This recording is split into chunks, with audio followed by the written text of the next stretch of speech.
Have you ever experienced that surreal moment when you're standing somewhere, fully present and visible, yet somehow completely unseen? Not in some philosophical "we're all just cosmic dust" kind of way, but literally you're there, breathing and existing while people act like you're completely invisible. That's exactly what happened to Marcus Reynolds today. At 47, Marcus had built an impressive hospitality empire from nothing. His success story was the kind they make motivational documentaries about: a self-made millionaire whose luxury hotels were renowned worldwide for their exceptional service and attention to detail. Yet here he stood at the reception desk of one of his most prestigious properties, being treated like an unwelcome intruder who'd wandered in from the street. But what happens when the owner of an empire witnesses firsthand how his staff treats certain customers?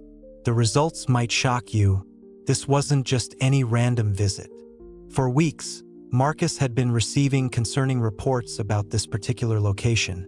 Not isolated incidents, but a consistent pattern. Guests complaining about differential treatment. Staff displaying obvious attitude problems. Rooms mysteriously becoming unavailable for certain customers.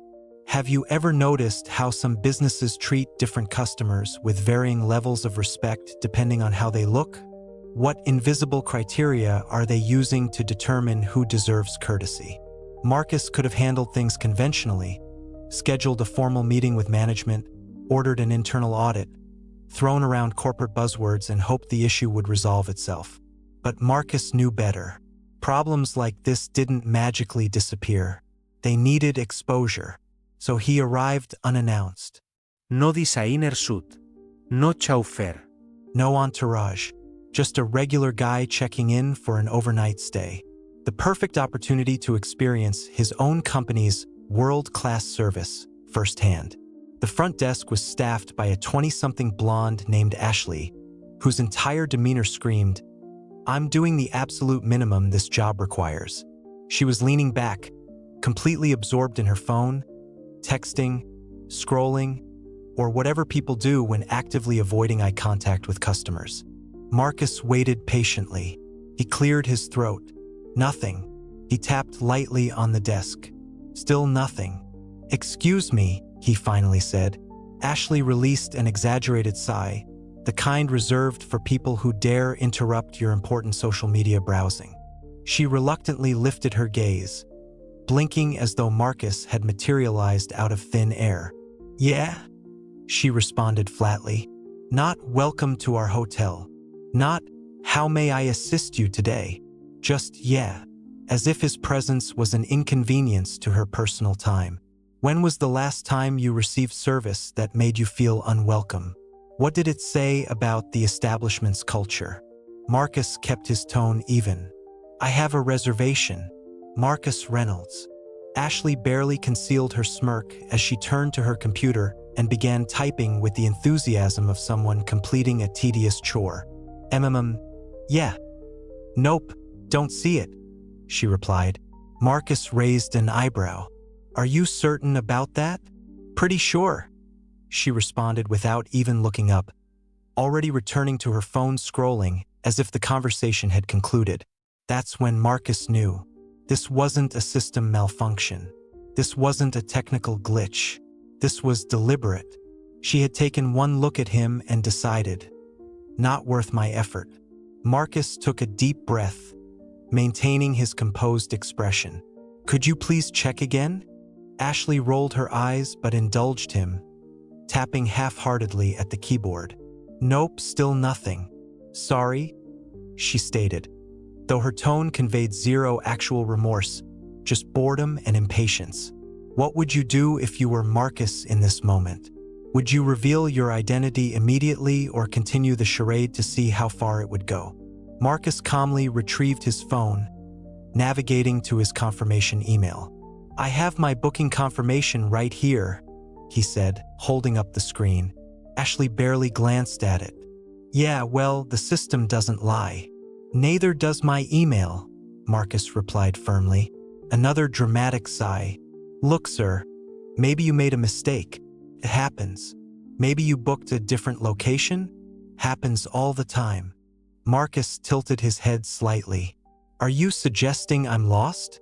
Ashley gave him that condescending little smirk, the one people use when they think they're speaking to someone intellectually inferior. I'm saying it's an easy mistake to make. Marcus clenched his jaw, inhaling slowly to maintain his composure. And if I wasn't mistaken? If my reservation was actually here all along? She shrugged dismissively. Then I guess the system glitched. Have you ever noticed how quick some people are to blame technology rather than admit their own bias or mistakes? What does this reveal about human nature? Marcus knew the system inside and out. He had personally overseen its implementation. It didn't just glitch, people did. And something about Ashley's demeanor, the way she refused to make eye contact, the way she didn't bother double-checking, the way she dismissed him so casually, he'd encountered this before. This wasn't about a technical error. This was about him. She had decided within seconds that he didn't belong in this luxury establishment, that he wasn't deserving of proper service or even basic respect. Marcus had experienced similar treatment throughout his life. Usually, he let such incidents slide, pick your battles, right? But today was different. Today, this was happening in his hotel under his name. Marcus pulled out his second phone, the one with full administrative access to the internal reservation system. He entered his credentials and, sure enough, there was his reservation, properly booked and confirmed. Then, curiosity getting the better of him, he checked the activity log. Reservation. Manually deleted. Deleted by Ashley, front desk agent. Bingo.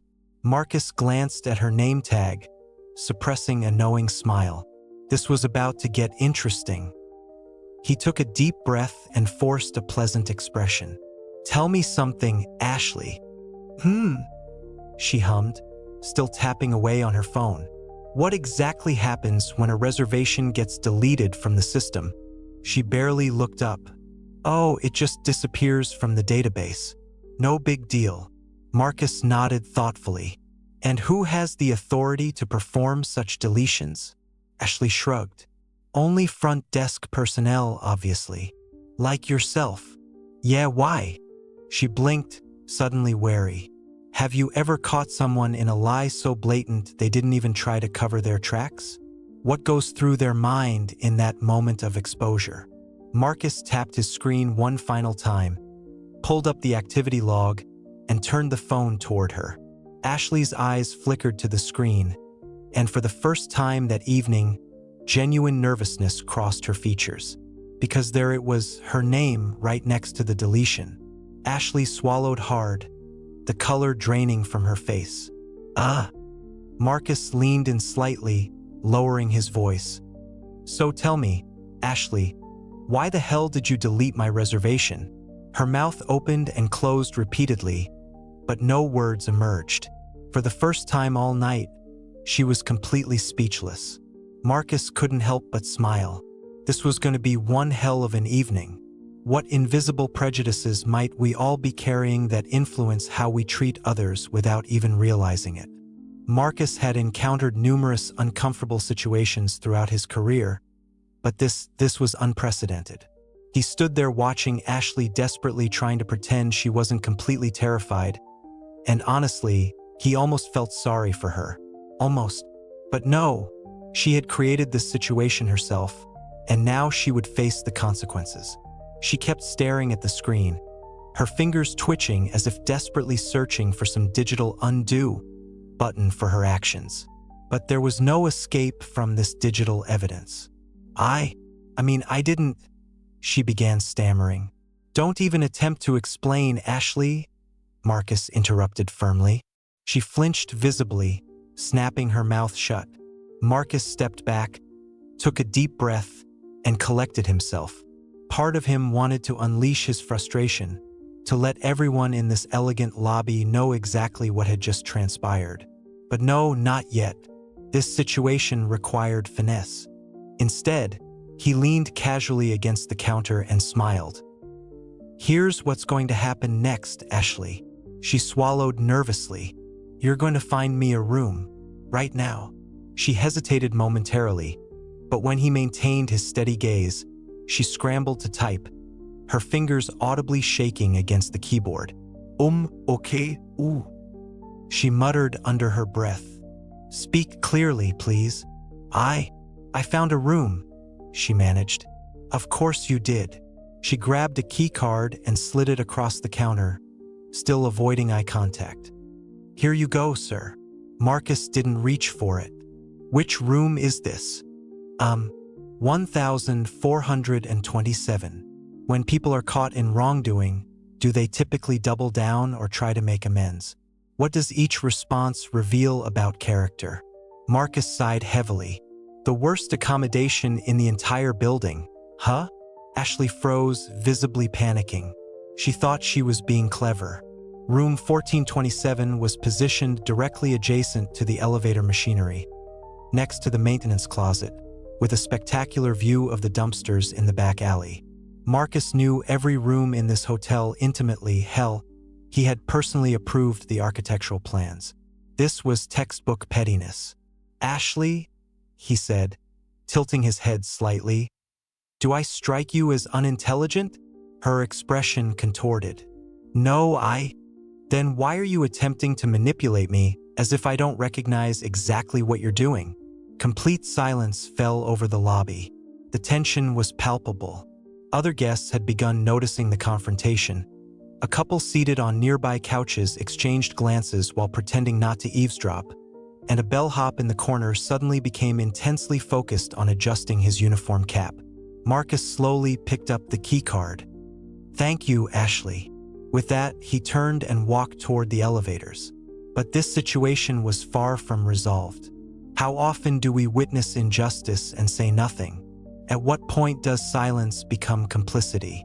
The moment Marcus entered his room, he opened his laptop. This was his hotel, his empire, and someone had the audacity to treat him like he was nobody. Time for some investigation. First, he accessed the hotel's internal records, staff complaints, guest feedback, manager reports, anything connected to this location. And guess what? Ashley's name appeared repeatedly. Front desk agent dismissed guest complaint without documentation. Guest reported discriminatory treatment during check-in, staff involved. Ashley denied service to guests citing hotel policy, but provided no supporting documentation. Ashley implicated in multiple disputes with guests regarding system errors affecting reservations. She wasn't merely incompetent, she was actively malicious. Yet somehow she remained employed. Why? Marcus scrolled further and discovered his answer. The manager, Brian Parker, an archetypal corporate yes-man who likely avoided confrontation at all costs. Translation: Ashley had been problematic for quite some time, but nobody had the courage to terminate her employment, which meant Marcus would have to handle it personally. How often do bad employees survive because good managers lack the courage to address problems directly? Marcus returned to the lobby, taking his time. Ashley remained at the desk, probably believing she had weathered the storm. She was mistaken. He walked straight past her and directly into the manager's office. No knock, no announcement. He didn't need one. Brian Parker, a middle-aged man with my life peaked in college energy, glanced up from his desk and immediately panicked. Mr. Reynolds, what a surprise. Marcus closed the door behind him and leaned against it. Skip the pleasantries, Brian. We need to talk. Brian swallowed nervously. Of course. How can I assist you? Are you aware of what's happening at your front desk? Brian blinked repeatedly. Well, I think everything is. Wrong answer. Marcus crossed his arms. I just had my own reservation deliberately deleted by one of your employees. Brian turned visibly pale. What? Who would? Take a guess, Brian. Brian opened and closed his mouth repeatedly like a goldfish out of water. It was Ashley, wasn't it? Bingo. Brian winced. Listen, Mr. Reynolds, I was planning to address the situation, I promise. But she's been... Marcus raised his hand. Stop talking, Brian. Just stop. Marcus took a deep breath, allowing the uncomfortable silence to linger. You've received complaints about her for months, possibly years, and you've done absolutely nothing. Brian looked like a man facing execution. I thought perhaps she just needed additional training. Training? Marcus laughed incredulously. This woman isn't some confused intern who forgot how to operate the reservation software. She's deliberately problematic, and she's your responsibility. Brian appeared desperate to disappear through the floor beneath him. What does it say about organizational culture when problematic behavior is tolerated rather than addressed? Marcus exhaled slowly and nodded decisively. Here's what happens next, Brian. You're going to walk out there right now and terminate her employment. Immediately, in front of everyone. Brian's jaw dropped. Right now? But, right now. Brian hesitated momentarily before realizing resistance was futile. He nodded in surrender. 2 minutes later, the entire lobby watched as the hotel manager approached Ashley and delivered the news. She attempted to argue, tried crying, claimed it was all a misunderstanding. None of it mattered. She was finished. Marcus observed nearby, a satisfied expression on his face. As Ashley stormed toward the exit, throwing one final hateful glance over her shoulder, he simply smiled. Justice had been served. And the most satisfying part? She still had absolutely no idea who he really was. Have you ever witnessed someone facing consequences for their actions while remaining completely unaware of the bigger picture? Marcus watched Ashley storm out, her expression a mixture of fury and humiliation. It was undeniably satisfying, yet something still felt incomplete.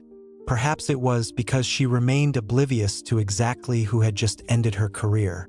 Or maybe because firing one problematic employee didn't address the systemic issues.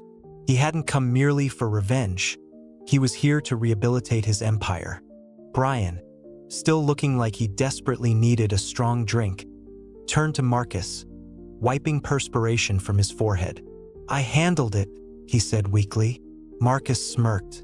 No, Brian, I handled it. You just stood there looking physically ill. Brian released a nervous laugh as if Marcus were joking. He wasn't. You realize I could terminate your employment too, Marcus continued casually, for allowing this hotel to deteriorate into a customer service nightmare. Brian swallowed hard. I swear, Mr. Reynolds, I'll fix everything. Marcus raised an eyebrow skeptically. That's adorable. But you won't be fixing anything, Brian. I won't. No, I will. How often do leaders need to step in personally when management fails to uphold company values? With that declaration, Marcus walked away. By now, the lobby had settled into an awkward hush. Guests were attempting not to stare, though this was essentially free entertainment unfolding before them. He approached the front desk directly and leaned over the counter, addressing the remaining staff members. Listen carefully, he announced. Things are about to change dramatically around here. A young man, perhaps in his early 20s, nodded quickly. Yes, sir. Do you work for corporate? Marcus grinned. Something like that. He picked up the hotel phone and dialed a number. The line connected immediately. This is Reynolds, he stated authoritatively. Shut down this location for a comprehensive audit. I want every guest compensated, every complaint reviewed, and every employee reevaluated. Anyone who can't meet standards is terminated, effective immediately. The entire staff froze in shocked silence. Wait, one of the clerks stammered. You're... Marcus pocketed his phone and smiled confidently. Yes, I'm that Marcus Reynolds. Complete silence descended. One woman audibly gasped. The young man's eyes widened dramatically. Brian looked on the verge of fainting. How would you react if you discovered the person you'd been disrespecting was actually your boss? Would it change how you treat people in the future? Marcus straightened his jacket, savoring every moment. Now, if you'll excuse me, he said, heading toward the elevator. I have a business to rehabilitate. With that, He departed, leaving a stunned lobby behind him. The moment Marcus stepped into the elevator, he could feel the tension he'd left in his wake, the weight of realization hitting everyone like a freight train.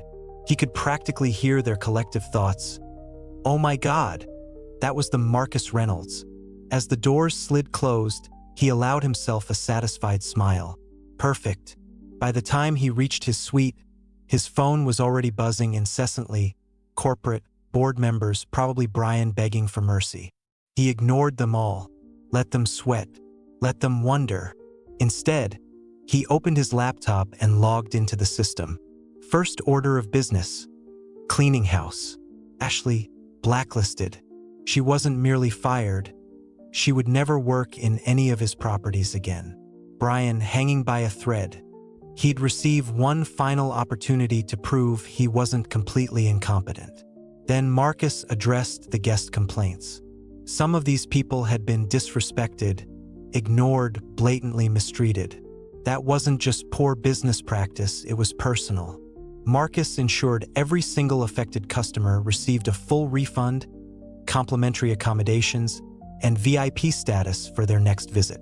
Because that's how you build a hospitality empire that actually deserves its reputation. What responsibility do business owners have to ensure their values are upheld at every level of their organization? A knock at the door interrupted his work.